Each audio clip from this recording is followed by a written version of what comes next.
Hello and welcome to ACS Golf and this week's review. I'm looking at this. The Callaway Rogue ST Pro irons from 2022. Managed to get myself a 6 iron to test for you guys. Two reasons why I'm testing. Number one is I think these things look absolutely gorgeous. So potentially if I get on with a 6 iron, I might look to buy a full set on eBay or any secondhand market and potentially play this year because I really do think they are gorgeous. And number two, to review for you guys, because when Callaway or TaylorMade, etc., put a name of their driver on the set of irons, they tend to come in a lot cheaper than their normal irons. You know, TaylorMade, your P790s, for example, Callaway, your Apex range. Even though these irons are full of technology, they still come in cheaper. You know, for example, these ST Pros, you know, this is still aimed for your mid-handicappers to low-handicap players, you know, who want great feel, want a little bit of forgiveness and want control of the ball. So very much, you know, you're in your Apex range, you're in probably your Apex Pros he's against, but they were a fraction of the price when they came out new. And also in the second market, because of that name, they don't do as well as, say, the Callaway Apex. So that's why I picked them up as well. So you guys are aware, you know, and you can keep a lookout for irons like this, but potentially could be a great bargain for you. Get yourself at the set, put them in a bag and go and have some, well, great fun with and have some great performing irons. Okay, so there you go. There's the two reasons why I picked them up. Now, as always, let's have a closer look at the club. Then we'll come back here, go for all the technology that's in there, because believe me, there is a lot. We'll get down the range, throw some figures at you, and then we'll come back here for the ACS golf scale. Okay. Let's have a closer look at this beauty.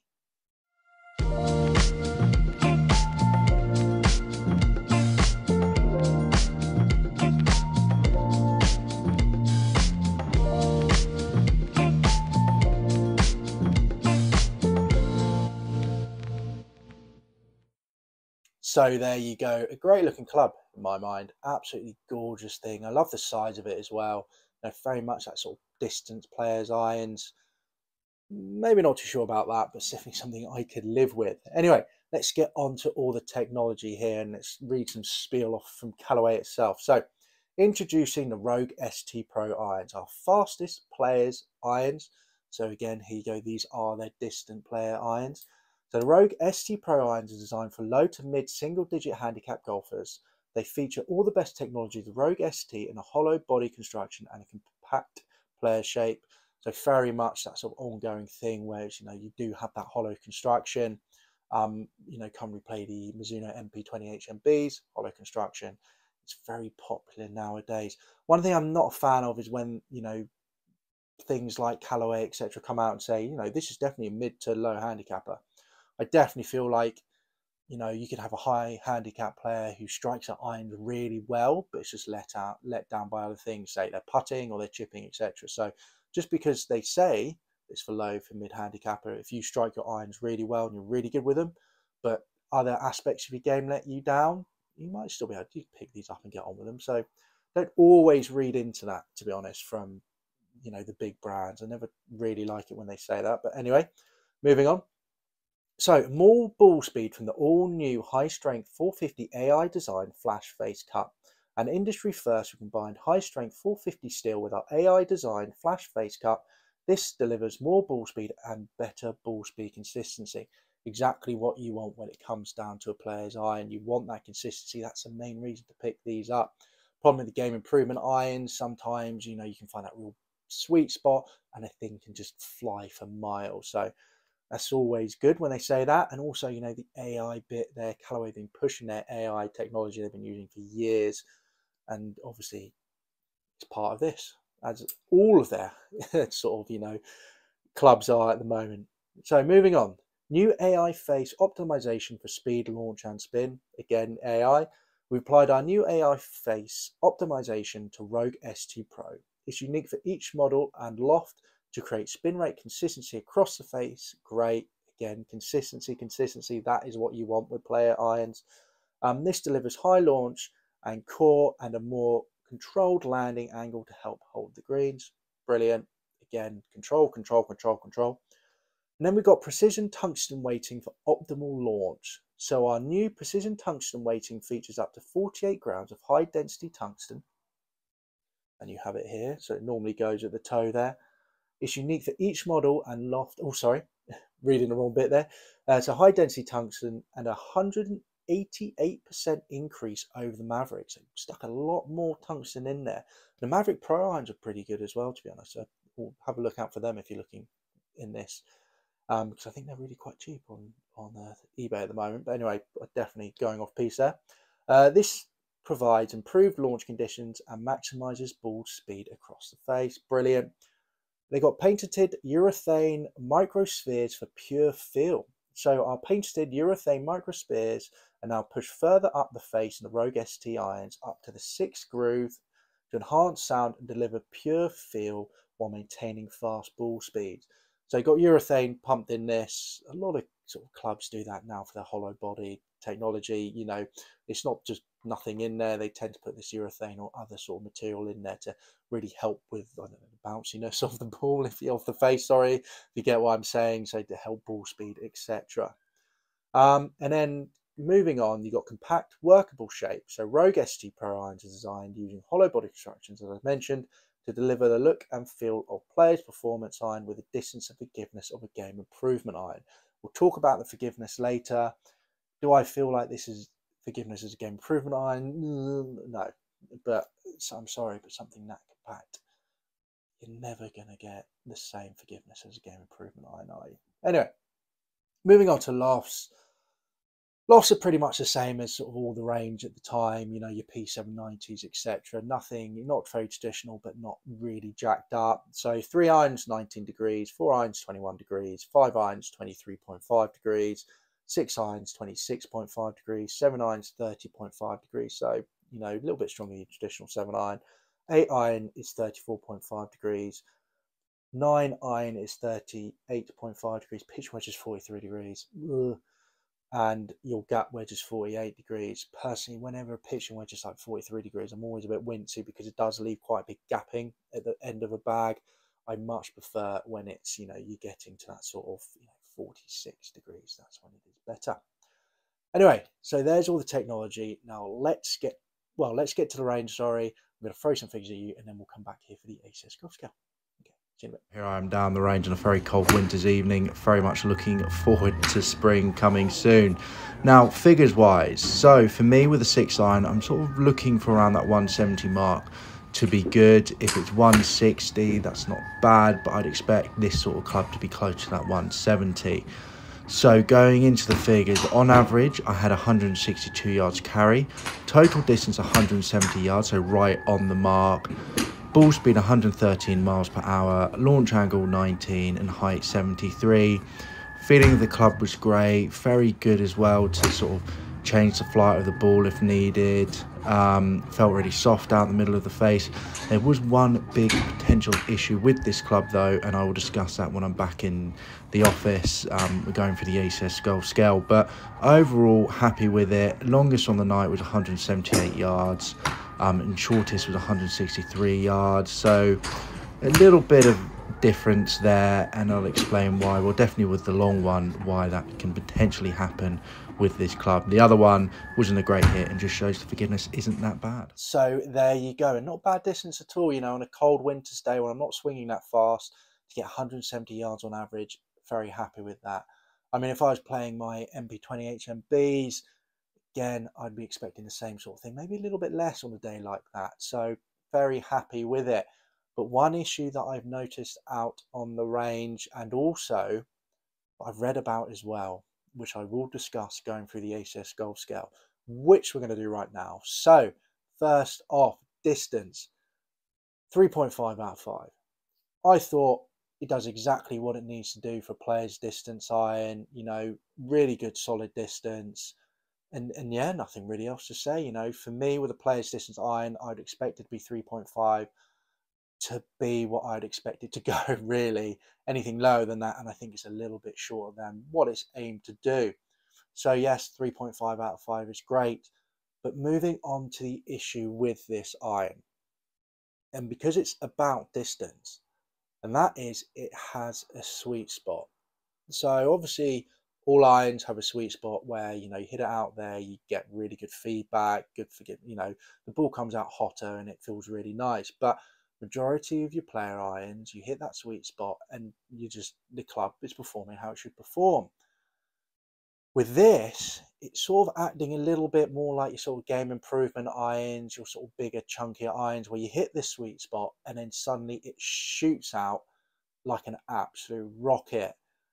And that's one thing that's been commented about this in the reviews, is it does have that sweet spot. And if you hit it, it comes out like a rocket, which can be a little bit of a problem. You know, if you're going, all right, I average this 170 yards, and then suddenly you hit that sweet spot and it flies straight over the green, you're not going to be too happy, especially when this is supposed to be a more player's iron, which is supposed to be all about control. So a little bit of a worry, because I managed to hit that sweet spot on one occasion where I really, you know, didn't feel I put anything extra in the swing, swung just as normal as I would, and then suddenly the thing shot out and did 178 yards. Ball speed jumped up to 118, an average of 113 I've got. Nothing else got near that 118. And you're going, well, hold on. That's not good. I don't want that. So just be aware of that. I mean, some people watch that and they really won't mind. I mean, if you're hitting the middle face all the time and you're hitting that sweet spot, then it's not going to matter. But if you're looking at this for distance players' irons with a little bit more forgiveness, just be aware that if you hit that sweet spot, this thing might absolutely fly, which is a bit upsetting. It's something I definitely would see more with a game improvement iron. I wouldn't necessarily see it with a player's distance iron. So a little bit disappointed by that, but not the end of the world. Moving on to feel, 4 out of 5. This is a cast iron, this isn't forged, but out the middle, I thought it just felt as lovely as anything else that I've tried. So 4 out of 5, obviously, because it isn't forged, it's not going to be 4.5, it's not going to be 5, but very, very nice, very soft, powerful feeling when you get this club out the middle. So very happy with that, not going to complain.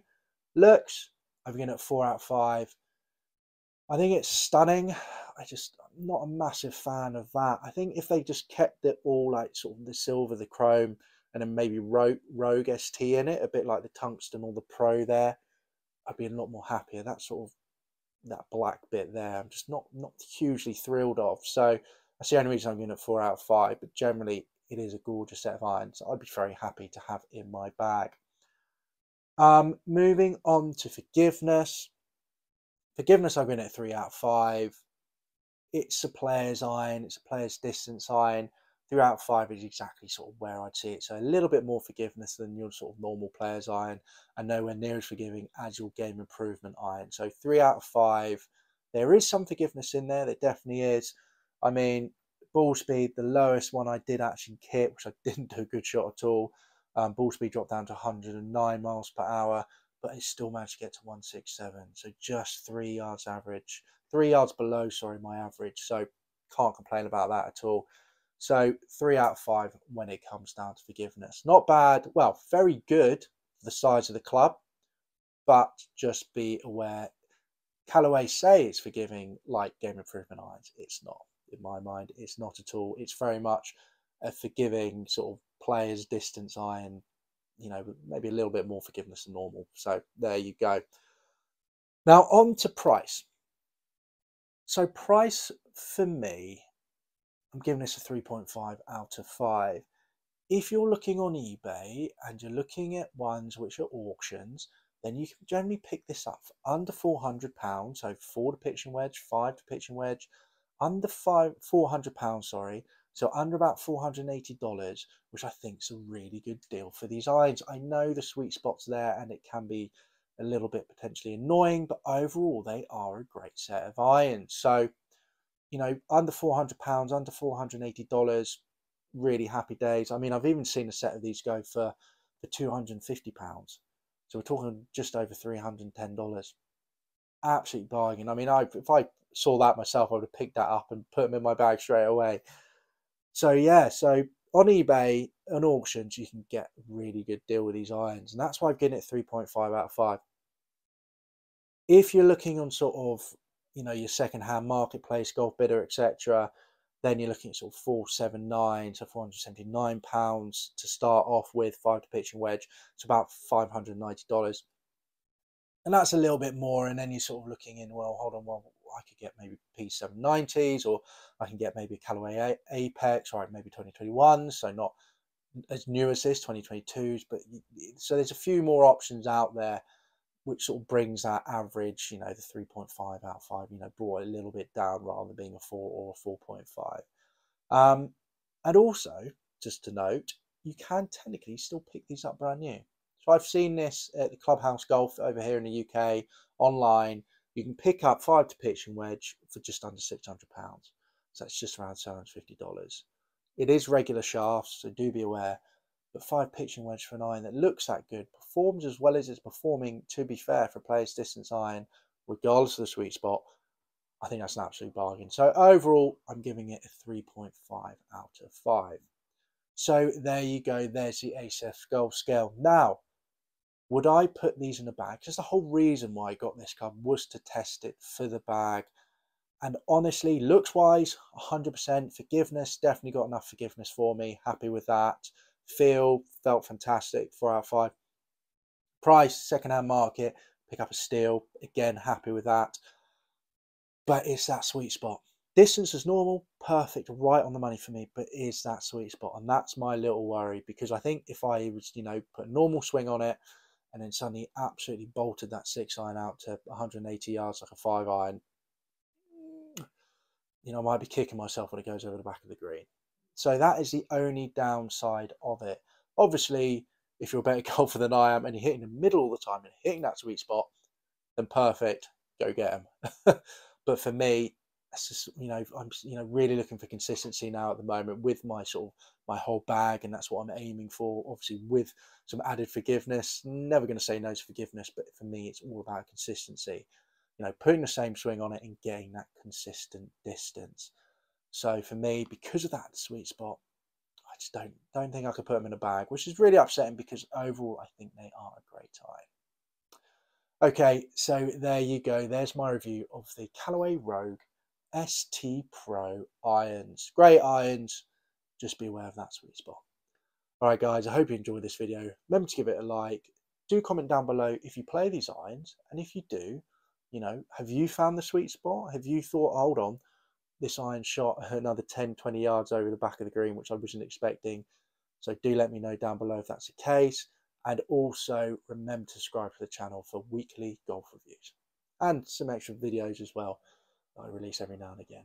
Okay, guys, I'll catch you soon for the next ACS golf review. Bye-bye.